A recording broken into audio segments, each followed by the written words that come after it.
The old man's got to be the old man. Fish got to be the fish. Got to be who you are in this world, right? No matter what.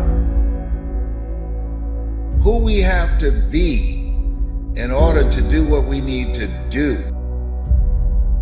The top regret of it was I wish I'd had the courage to live the life that I knew I was destined to live. In other words, that I had a purpose, that I knew that there was something greater that I came here to do, that I signed up for something other than just to fit in and to go along and to follow somebody else's rules. So you are what you are in this world. That's either one or two things. Either you're somebody, or you're nobody. I'd say that both of these, so wasting time, wasting money, those are like the two biggest mistakes that I've made. But I would say that the root of those mistakes is that I didn't do a good job of connecting the future to the present. I want to connect what decisions are being made right now with decisions that were with the end state that you end up with in your future. So if you take advantage of your time, you're going to be in a much better place. I don't think people understand how valuable they can be if they use their time correctly. You can run away from what you don't want, and you can run towards what you do want, and that's quite motivating.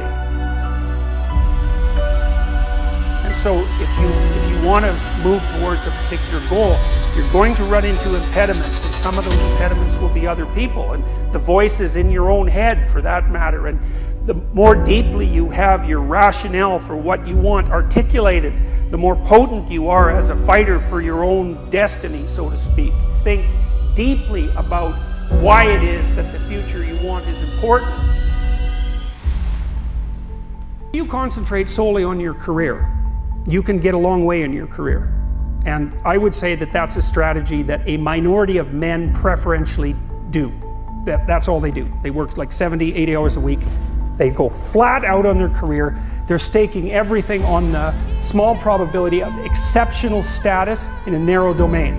But it's hard on them. They don't have a life. It's very difficult for them to have a family. They don't know how to take any leisure activity. Like, they get very one-dimensional. Now, it may be that that unidimensionality is the price you have to pay to be exceptional at one thing, right? Because if you're going to be something like a genius-level mathematician, and you want to do that or a scientist, say, it's like you're in your lab all the time, you're working 70 hours a week or 80 hours a week, you're smart, you're dedicated, you're unidimensional, and that's how you get to beat all the other people who are doing that. It's the only way.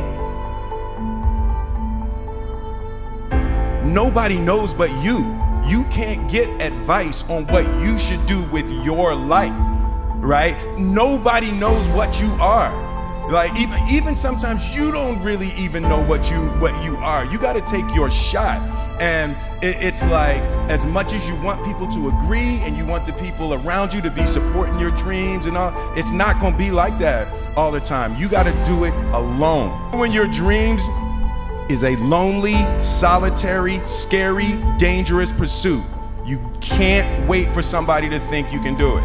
It's like it's a lonely, scary, dangerous pursuit, and you got to be willing to risk everything to become that seed of what you believe is in there. You got to be fearless, you got to be relentless.